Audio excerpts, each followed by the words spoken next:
अभिजीत भाई, सबसे पहले आपको बहुत बहुत बधाई और थैंक यू सो मच। आप बीमार हैं, आप रिकवर कर रहे हैं, देख रहे हैं हम, फिर भी आप समय दे रहे हैं अपनी बातों में रखने के लिए। हमें भी समय दे रहे हैं। काफी प्रश्न है आपसे, काफी कुछ जानना है। प्रोटेस्ट के बाद आप अपने घर वापस आए हैं। प्रोटेस्ट के बाद घर वापसी हुई आपकी। हमने देखा कि एजुकेशन मिनिस्टर का इस्तीफा हुआ, एनटीए में काफी रिवैम्प्स हुए, बिल पास हुए, जो पब्लिक एग्जाम्स अमेंडमेंट बिल्स थे वो दोनों हाउसेस में पास हो गए। आपके जो डिमांड्स थे और जो चीजें हो रही वो अलाइन है? अलाइंड है तो पूरी तरह मैं ऐसा कहूंगा नहीं, क्योंकि हमारी जो डिमांड थी वो थी एजुकेशन मिनिस्टर का रेजिग्नेशन तो होना ही चाहिए, वो उन्होंने कर दिया है। लेकिन उनकी जगह उन्होंने किसको एजुकेशन मिनिस्टर बनाया? प्रहलाद जोशी, जिनको देखा गया बिल्किस बानो के उनका वो हार माला डालकर स्वागत कर रहे थे। तो सोचिए, जो बच्चे स्कूल में पढ़ते होंगे, जो लड़कियां स्कूल में पढ़ती होगी, उनको कैसा लग रहा होगा कि एजुकेशन मिनिस्टर कौन स्वागत करने वाला इंसान बलात्कारी बना हुआ है। तो हम इसका तो बिल्कुल समर्थन नहीं करते। दूसरी चीज जो हमने कही थी कि 1 करोड़ का कंपनसेशन देना चाहिए सारी फैमिलीज को, उन सभी फैमिलीज को अभी तक 1 करोड़ का कंपनसेशन गवर्नमेंट ने दिया नहीं है। मुझे कुछ रिपोर्ट से पता चला है कि गवर्नमेंट कह रही है कि पहले हमें रूल्स और नॉर्म्स देखने पड़ेंगे।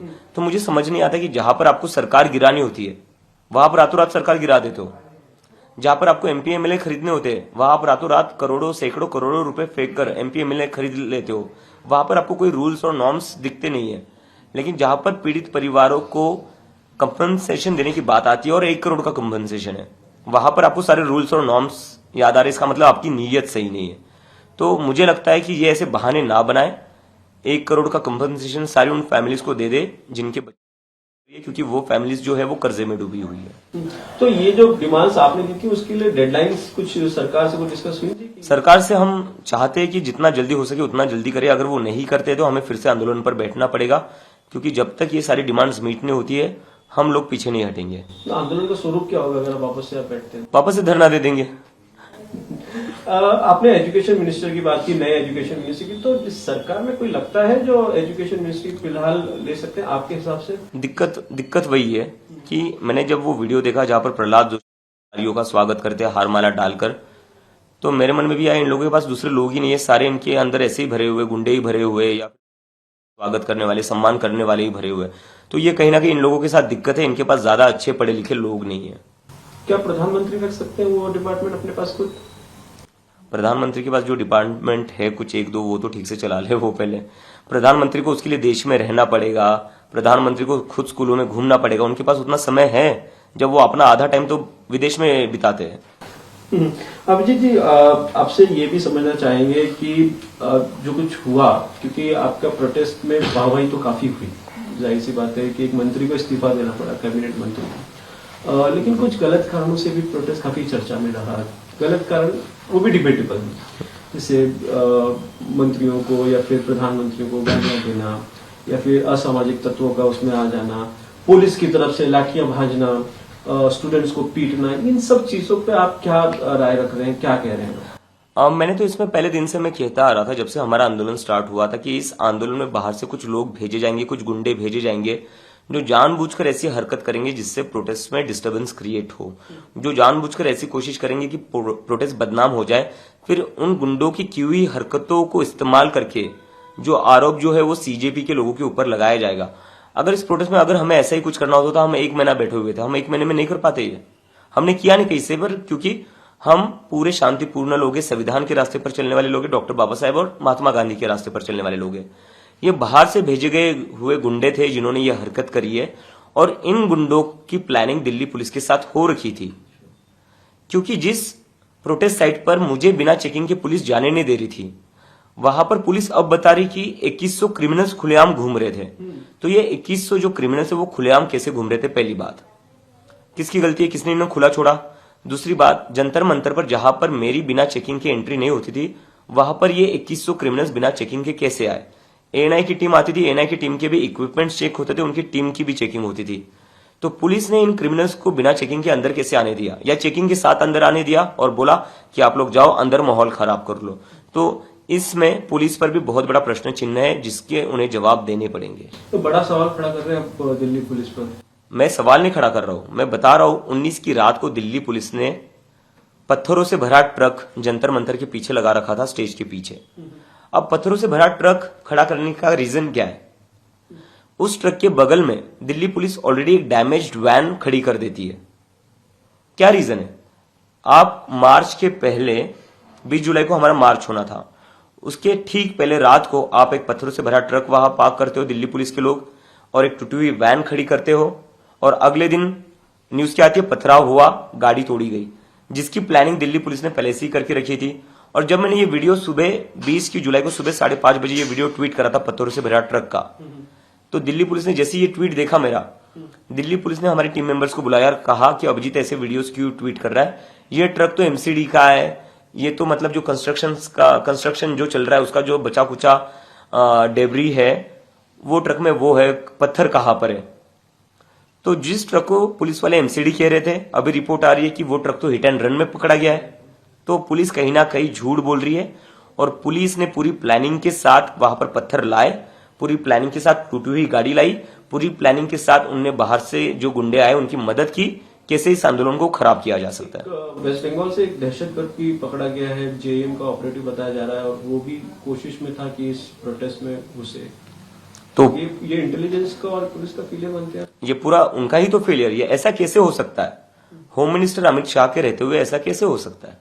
क्या उनकी पुलिस बस तभी एक्टिव होती है जब 12 साल की लड़कियों के सर फोड़ने होते हैं?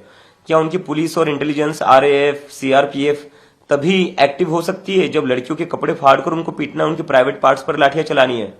जहां पर बात गुंडों को रोकने की आती है, क्रिमिनल्स को रोकने की आती है, आप तो रोक नहीं पाए। आप खुद बता रहे हो कि 2100 क्रिमिनल्स जंतर मंतर पर आए थे। तो ये क्लियर अमित शाह का फेलियर है, पुलिस का फेलियर है, और मैं इसे फेलियर नहीं कहूंगा, ये प्लानिंग थी इन लोगों की। अच्छा, एक महत्वपूर्ण सवाल यहाँ पर ये है अभिजीत भाई कि आप लगातार कह रहे हैं कि इस्तीफा हो गया, चीजें हो रही हैं, लेकिन एजुकेशन में रिफॉर्म की जरूरत है। तो अभिजीत दिक्के का एजुकेशन रिफॉर्म जो है वो क्या है, उसको आप एक्सप्लेन कर पाएंगे अपने जेनजी दोस्तों को? मैं थोड़ा मोटा मोटा बता देता हूँ। पहली चीज तो इस देश में आज जो एजुकेशन है वो अनअफोर्डेबल बन चुका है, और ये सिर्फ डिग्री की बात नहीं कर रहा हूं मैं। हम बच्चों को अगर फर्स्ट स्टैंडर्ड में भी भेजते हैं, सेकंड स्टैंडर्ड में भी भेजते हैं, वहां पर 1-1, 1.5 लाख की फीस देनी पड़ती है, डोनेशन देना पड़ता है। उतनी माँ बाप की सैलरी नहीं होती है, उतनी उनकी सेविंग्स नहीं होती है जितनी उनको 1 साल की फीस भरनी पड़ रही है। तो वो माँ बाप कहां से देंगे? चलो ठीक है, जिनके माँ बाप आईटी कंपनीज में काम करते हैं वो शायद से एक बार को अफोर्ड कर सकते हैं, लेकिन जो लोग 30-40 हजार महीने का कमा रहे हैं वो कहां से एक साल का 1 लाख भरेंगे? क्योंकि 30-40 हजार में से महीने का बचता कितना है? घर चलाना होता है, उसका खर्चा अलग से, तो महीने का 5-10 हजार बचेगा। सेविंग कितनी होगी साल भर में? जब इंसान की सेविंग ही नहीं हो रही है 1-1.5 लाख एक साल में, उसमें वो स्कूल फीस कहां से भरेगा? तो एजुकेशन को अफोर्डेबल बनाना पड़ेगा, एक्सेसिबल बनाना पड़ेगा, ताकि आपकी इनकम कितनी भी हो, आपके बच्चे को शिक्षा अच्छी मिले। और दूसरी चीज मैं देख रहा हूं कि प्राइवेट स्कूल की इस देश में लूट मचा रखी है। उसके लिए क्या करना पड़ेगा? प्राइवेट स्कूलों की फीस पर तो कैप लगाना ही चाहिए, लेकिन बस वो करके नहीं चलेगा, उसके साथ हमें सरकारी स्कूल अच्छे करने पड़ेंगे। सरकारी स्कूलों का पूरे देश में क्या हाल हो रखा है आज? सारे सरकारी स्कूलों में छत टपकती है, बेंचेस नहीं है, और कितने सारे स्कूलों में तो टीचर्स भी नहीं है। अभी राजस्थान की लड़कियां प्रोटेस्ट कर रही है टीचर्स के लिए कि टीचिंग स्टाफ नहीं है हमारे पास। तो सरकारी स्कूलों पर सरकार को ध्यान देना पड़ेगा।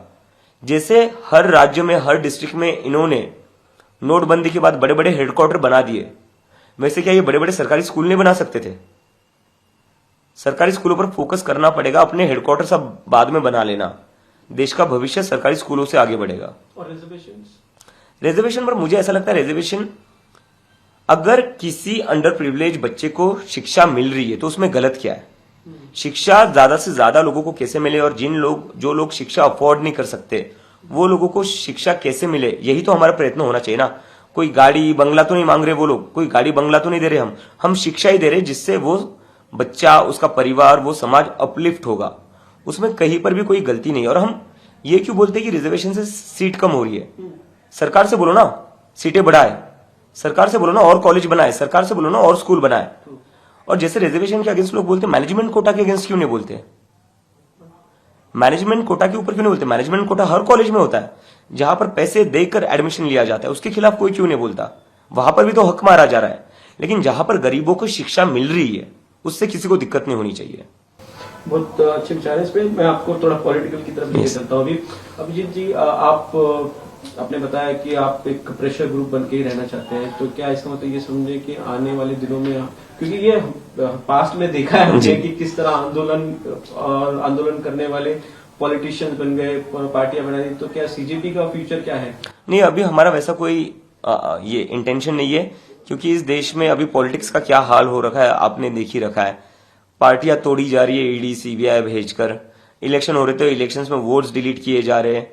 लोगों का तो भरोसा उठ चुका है एक तरीके से पॉलिटिक्स से, क्योंकि लोग कहते हैं कि हम सुबह वोट किसी और को करते हैं, शाम को सरकार किसी और की बन जाती है।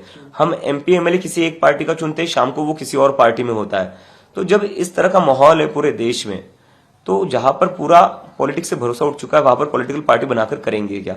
मुझे लगता है कि लोगों का जैसा भरोसा उठता जा रहा है सारे इंस्टीट्यूशन से, चाहे वो जुडिशरी हो, चाहे वो इलेक्शन सिस्टम हो, चाहे वो इलेक्शन कमीशन खुद ना हो, और चाहे मीडिया क्यों ना हो, तो कहीं ना कहीं इस देश को अब एक पब्लिक मूवमेंट की जरूरत है, प्रेशर ग्रुप की। बिल्कुल। तो आप प्रेशर ग्रुप बने रहे? जी बिल्कुल। तो जब आप प्रेशर ग्रुप की बात करते हैं, तो क्यों जरूरत पड़ रही है प्रेशर ग्रुप की? क्या अपोजिशन वो काम नहीं कर पा रहा है? क्योंकि हम डेमोक्रेसी में हैं, और हमारी डेमोक्रेसी उसमें अपोजिशन भी उतना ही इक्वल इम्पोर्टेंट होता है जितनी सरकारें होती है। तो अभी का जो अपोजिशन वो नाकाम ठहर रहा है। मुझे लगता है कहीं ना कहीं सारे ही पॉलिटिकल पार्टीज, चाहे वो अपोजिशन हो चाहे रूलिंग पार्टी, वो कहीं ना कहीं डिस्कनेक्ट हो चुके हैं, और खास करके डिस्कनेक्ट हुए युवाओं से। इसलिए आपने देखा होगा कि सीजेपी के साथ सबसे ज्यादा युवा जुड़े हुए हैं। और हमारे देश का अगर हम डेमोग्राफी देखने जाएंगे, तो हमारे देश में 60% लोग 35 की उम्र के नीचे आते हैं। इसका मतलब majority of the country is very young and under the age of 35, जिसको कोई भी पार्टी केटर नहीं कर रही है, जिनकी कोई भी बात कर नहीं रही है। और दूसरी एक चीज जो है बेरोजगारी, हमारे देश में जितने बेरोजगार है उसमें से 80% बेरोजगार उनके पास डिग्रीज है। 80% पीपल हैव फॉर्मल डिग्रीज, उसके बाद भी वो बेरोजगार है। तो आज के डेट में हमारे देश में तो डिग्री फायदा नहीं घाटा हो गई है। तो बच्चों को ये लग रहा है, लड़कों को ये लग रहा है, लड़कियों को ये लग रहा है कि यार डिग्री लेकर पढ़ाई लिखाई कर हमने गलती कर दी क्या, हमें तो जॉब्स ही नहीं मिल रही है। तो इन चीजों पर कोई भी ठीक से एड्रेस नहीं कर पाया है। इसलिए मुझे कहीं ना कहीं लगता है कि एक पब्लिक मूवमेंट को इतना ज्यादा सपोर्ट मिला है। ये जो पब्लिक मूवमेंट चल ही रहा था आपका, तस्लीमा नसरीन है, उन्होंने आपके उनको सीजेपी के आंदोलन को बांग्लादेश में 2024 में जो मूवमेंट हुआ उससे कंपेयर किया है। क्या आप उससे इत्तेफाक रखते हैं? मुझे लगता है कि तस्लीमा नसरीन, क्या नाम है उनका? तस्लीमा नसरीन। मुझे लगता है जो पुलिस ने लाठियां चलाई, सर फोड़ा, पेलेट गन्स चलाई, टीयर गैस चलाए, वो विजुअल्स देखकर शायद से उनको बांग्लादेश की याद आई होगी। क्योंकि स्टूडेंट्स ने तो ऐसा कहीं पर भी नहीं करा है। स्टूडेंट्स ने अपना सर फुड़वा लिया, अपना हाथ तुड़वा लिया, अपना पैर तुड़वा लिया है, और उसके बाद भी स्टूडेंट शांति से बैठे रहे। और स्टूडेंट ने रिस्पॉन्ड कैसे किया? स्टूडेंट्स ने रिस्पॉन्ड किया मीम्स और ह्यूमर के साथ। हमारे देश का जो युवा है, वो युवा ने ब्रूटैलिटी का रिस्पॉन्ड किया है मीम्स और ह्यूमर के साथ। झारखंड में भी कुछ बच्चे प्रोटेस्ट पे बैठे, उनसे बात हुई आपकी? उनके मांगों को आप सपोर्ट कर रहे हैं? जी जी, कल रात को ही मेरी उनसे बात हुई, और मैंने उनसे बात की और मैंने उनको पूरा अश्योरेंस दिया उनको कि आपकी जो भी डिमांड्स है हम पूरी तरह आपके साथ हैं, और आप संघर्ष करते रहिए। जैसी मेरी तबीयत ठीक होती है मैं खुद वहां जाऊंगा। अभी क्योंकि मुझे टाइफाइड हो रखा है तो इसलिए मैं ट्रैवल नहीं कर पा रहा हूँ, लेकिन झारखंड में जो प्रोटेस्ट हो रहा है उन स्टूडेंट्स के साथ हम पूरी तरीके से। आरएसएस के एक नेता है, वो कहते हैं कि एंटी नेशनल है सीजेपी का जो पूरा चल रहा है। जिन्होंने महात्मा गांधी की हत्या करी, उस विचारधारा के लोग हमें एंटी नेशनल कह रहे हैं। मुझे लगता है उनको कोई अधिकार नहीं है, कोई मॉरल राइट नहीं है। जो गांधी के हत्यारे है उनको कोई मॉरल राइट नहीं है किसी और को एंटी नेशनल कहने का। इस देश में सबसे पहला कोई एंटी नेशनल था तो वो नथुराम गोडसे था। उमर खालिद पे फिर क्या विचार है? मुझे लगता है उनकी हियरिंग तो होनी चाहिए, उनका ट्रायल तो होना चाहिए। ट्रायल नहीं हो रहा है, हियरिंग नहीं हो रहा है, तो कहीं ना कहीं लीगल जो प्रोसीडिंग है उसे ना रोका जाए, लीगल प्रोसीडिंग तो हो जानी चाहिए।